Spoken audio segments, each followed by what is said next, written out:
Hello friends, study class में आपका स्वागत है। जैसा कि आईबीपीएस ने इस वर्ष सन 2020 में बैंक क्लर्क एग्ज़ामिनेशन के लिए नोटिफिकेशन जारी किया है, सूचना जारी किया है, जिसके अंतर्गत में इसी महीने अभी अभी शुरू हो गया है ऑनलाइन फॉर्म भरना, और इस परीक्षा को दिसंबर में आयोजित किया गया है। और वे स्टूडेंट्स जो ग्रेजुएशन अपना कंप्लीट कर चुके हैं वे इस फॉर्म को भर सकते हैं। इस समय स्टडी क्लास के अंतर्गत में आईबीपीएस में जो रीजनिंग, मैथ और इंग्लिश, ये जो सब्जेक्ट है मुख्य रूप से, इनके संबंध में मैं आपको बताऊंगा कि किस तरह से क्वेश्चंस आते हैं और किस तरह से उन्हें सॉल्व किया जाता है। ज़्यादातर क्वेश्चंस जो होते हैं बैंक क्लर्क के, वो कुछ डिफरेंट टाइप के होते हैं कि अन्य किसी भी कंपटीशन में जो प्रश्न पूछे जाते हैं उनसे कुछ डिफरेंस होता है। इसलिए ज़रूरी है कि बैंक क्लर्क एग्ज़ामिनेशन के लिए कुछ अलग तरह की तैयारी की ही जाए। यहाँ मैं आप लोग को आज के क्लास में रीजनिंग से संबंधित एक प्रश्न सॉल्व करवाऊंगा, और यह बहुत ही महत्वपूर्ण प्रश्न है। इसको आप देखिएगा, यह प्रश्न रीजनिंग में है और बैंक क्लर्क जैसे एग्जामिनेशन कोर्स के लिए मैं समझता हूँ कि यह एक इम्पॉर्टेंट प्रश्न है।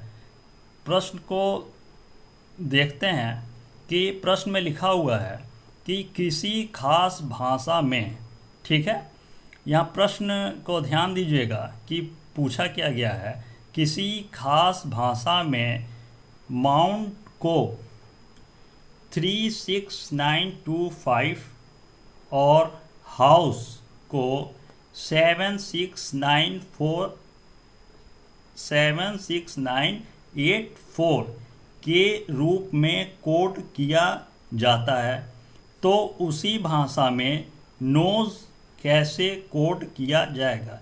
इस पूरे प्रश्न को देखने से आप स्पष्ट रूप से देखेंगे कि यह प्रश्न जो है वो कोड से संबंधित है। ठीक है, यह एक अत्यंत ही सिंपल क्वेश्चन है जिसको आप जानते होंगे, या यहाँ मुख्य रूप से मैं बताना चाहूँगा कि वे कोई भी स्टूडेंट जो पहली बार इस पेपर में बैंक क्लर्क एग्जामिनेशन में पहली बार बैठ रहे हैं, उनके लिए मैं विशेष रूप से सिखाना चाहूँगा कि वे जो क्वेश्चंस की प्रकृति या नेचर को, कि बैंक क्लर्क में किस तरह के प्रश्न पूछे जाने की संभावना होती है, उनके लिए विशेष रूप से मैं बताना चाहूँगा कि पहली बार बैठने वाले कैंडिडेट भी वे जान सके कि किस किस प्रकार के प्रश्न पूछे जाते हैं और किस उनका नेचर क्या प्रश्नों का होता है। तो उन्हें भी मैं विशेष रूप से गाइडेंस करना चाहूँगा और चाहूँगा कि वे पहली बार में ही बैंक क्लर्क एग्जामिनेशन में अपना बेहतर से बेहतर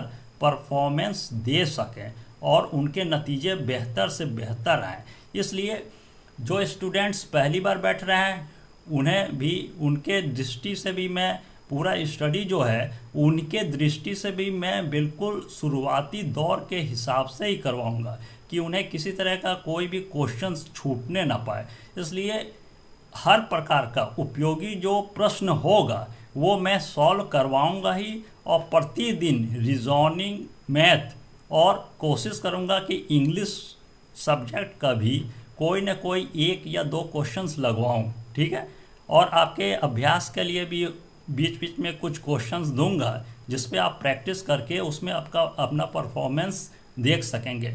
या मैं बताना चाहूँगा कि बैंक क्लर्क का कोई भी यह क्वेश्चन हो या कोई क्वेश्चन हो, यदि उसको आप 10 सेकंड से 15 सेकंड के अंदर सॉल्व कर लें तो यह आपके लिए बहुत ही बेहतर होगा और उपयोगी होगा। क्योंकि ज़्यादा टाइम इसमें जो है मैनेजमेंट करना पड़ता है, टाइम ज़्यादा किसी भी क्वेश्चन में न लगे। अगर आपका 30 सेकंड लगता है तो इसके मतलब आपको कुछ मेहनत करने की और भी ज़रूरत है।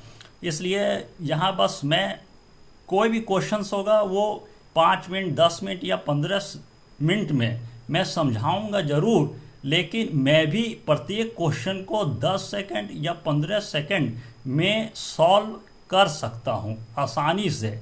यहाँ मुझे उन कैंडिडेट्स को भी समझाना है जो पहली बार पेपर में बैठ रहे हैं और वो बैंक क्लर्क में पूछे जाने वाले प्रश्नों की प्रकृति को जानते ही नहीं हैं। अतः उन्हें भी समझाने के लिए भले यहाँ 10-15 मिनट लग सकता है, लेकिन प्रत्येक क्वेश्चन को मैं भी 10 सेकंड से 15 सेकंड में सॉल्व कर सकता हूँ।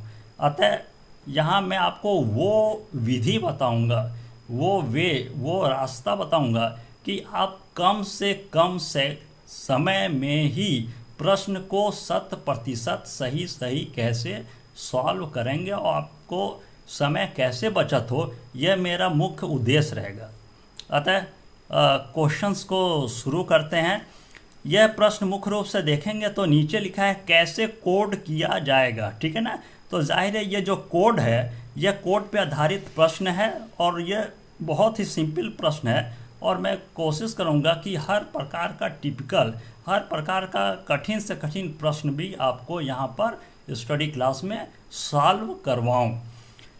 यहाँ देखिएगा ध्यान से कि प्रश्न में बताया गया है कि माउंट MOUNT को 36925 में कोड किया गया है और ये जो हाउस है HOUSE को 76984 में कोड किया गया है। अब माउंट और हाउस का जो कोड है उसी के आधार पे हम नोज का कोड ज्ञात करेंगे। तो इस टाइप का प्रश्न हो तो तुरंत ही निकालने के लिए माउंट जो दिया है MOUNT,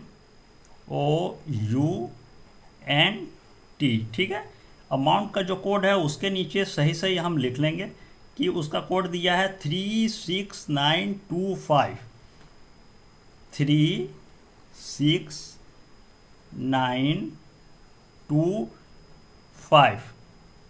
इस कोड का मतलब ये हुआ कि सिंपली रूप से M का जो कोड है वो 3 है, O का कोड है जो 6 है, U का कोड है 9, N का कोड है 2 और T का कोड है 5, ठीक है। मैं समझता हूँ आप भली भांति इसे जानते भी होंगे और वे स्टूडेंट जो पहली बार पेपर देने जा रहे हैं वो भी इसके नेचर को जान गए होंगे कि कोड क्या है माउंट का, नीचे लिखा हुआ है।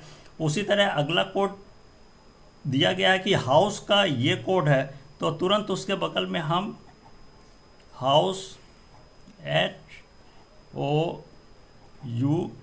HOUSE, ठीक है, उसका हाउस का कोड लिख लेंगे कि हाउस का कोड है 76984। 76984।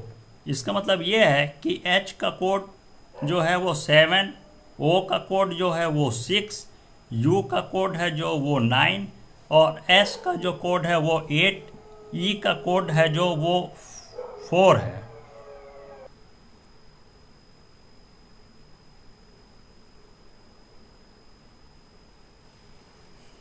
हाँ, तो मैं स्टूडेंट्स आगे आपको बता रहा था कि माउंट का कोड तुरंत नीचे लिख लेंगे ठीक से और हाउस का कोड उसमें जो प्रश्न में दिया हुआ है हाउस का कोड वो आप सही लिख लेंगे, इसमें गलती नहीं होनी चाहिए, ठीक है। अन्यथा जो आंसर है वो कुछ रॉन्ग आ सकता है, अतः सही लिखेंगे तो 100% सही होगा, इसमें कोई भी रॉन्ग नहीं होगा। अब प्रश्न में पूछा है कि उसी भाषा में नोज कैसे कोड किया जाएगा, ठीक है ना। तो नोज है तो यहाँ आप बीचों बीच लिख देंगे नोज, NOSE। अब माउंट के कोड और हाउस के कोड के आधार पर आप नोज का कोड आसानी से लिख सकते हैं, लेकिन लिखते समय हड़बड़ी नहीं मचाएंगे, अन्यथा कोई भी अंक गलत हुआ तो आंसर आपका गलत ही आ सकता है, ठीक है। इसलिए यदि आप हड़बड़ी नहीं मचाएंगे और सावधानीपूर्वक हल करेंगे इस प्रकार के प्रश्न को तो आपका निश्चित रूप से मैं समझता हूँ 100% सही होगा। तो इसमें देख लेते हैं कि N जो है वो यहाँ पर जस्ट दिख रहा है कि N का कोड है 2, तो N के नीचे आप सावधानी पूर्वक लिख लेंगे 2। O का कोड है 6, ठीक है ना, यहाँ भी O का कोड 6 ही है, अतः निश्चित रूप से O का कोड 6 होगा। अब बचता है आपका S और C, तो S है जो यहाँ पर है, S का कोड है 8, तो एस के जस्ट नीचे आप लिख लेंगे 8 और सबसे लास्ट में है ई, तो यहाँ पर आपको ई स्पष्ट रूप से दिख जाएगा। ई का कोड है 4, तो ई के नीचे लिख लेंगे 4। इसके मतलब है कि माउंट और हाउस के कोड के आधार पर बहुत ही आसानी से आप तुरंत नोज का कोड निकाल लेंगे, और नोज का जो कोड है वो 2684 आएगा। ये आपका होगा आंसर। ठीक है, यदि आप थोड़ा सा भी ध्यान देंगे और सावधानी पूर्वक इसको सॉल्व करेंगे तो पहली बार बैठने वाले कैंडिडेट भी बिल्कुल 100% सही आंसर निकाल लेंगे आसानी से। इसमें कोई भी आपको किसी भी प्रकार का प्रॉब्लम कतई नहीं होने वाला है और ना ही होगा। मैं आशा करता हूँ यहाँ पर जो मैंने ये एक बहुत ही साधारण प्रश्न है, मैं आपको कठिन से कठिन बैंक कलर का क्वेश्चंस भी सॉल्व कराऊंगा, लेकिन ये जो बहुत ही साधारण सा क्वेश्चंस है, इस क्वेश्चन भी किसी प्रकार की गलती ना हो, इसलिए मैंने बहुत आसानी से और बहुत डिटेल समझाया है। जबकि इस प्रकार का क्वेश्चन मात्र 10 सेकेंड से 15 सेकेंड में आप 100% सही आंसर निकाल सकते हैं। बस आप ये एक सिंपल ट्रिक है, इसका उपयोग करिएगा तो निश्चित रूप से आपका सही आंसर आएगा। ठीक है, जैसा कि मैं बता रहा हूँ कि आपको रीजनिंग, मैथ और इंग्लिश इन तीनों सब्जेक्ट में मुख्य रूप से मैं आपको गाइड करूँगा और बेहतर से बेहतर वो ट्रिक समझाऊँगा कि आप 100% सही आंसर निकाल सकें, यह उद्देश्य होगा। ठीक है, तो आज की क्लास यहीं पर क्लोज करता हूँ। नेक्स्ट में आपको नया क्वेश्चंस बताऊंगा, तब तक के लिए धन्यवाद। और यदि आप हमारे चैनल पे पहली बार हैं तो प्लीज़ इसको सब्सक्राइब कर लीजिएगा। ओके, धन्यवाद।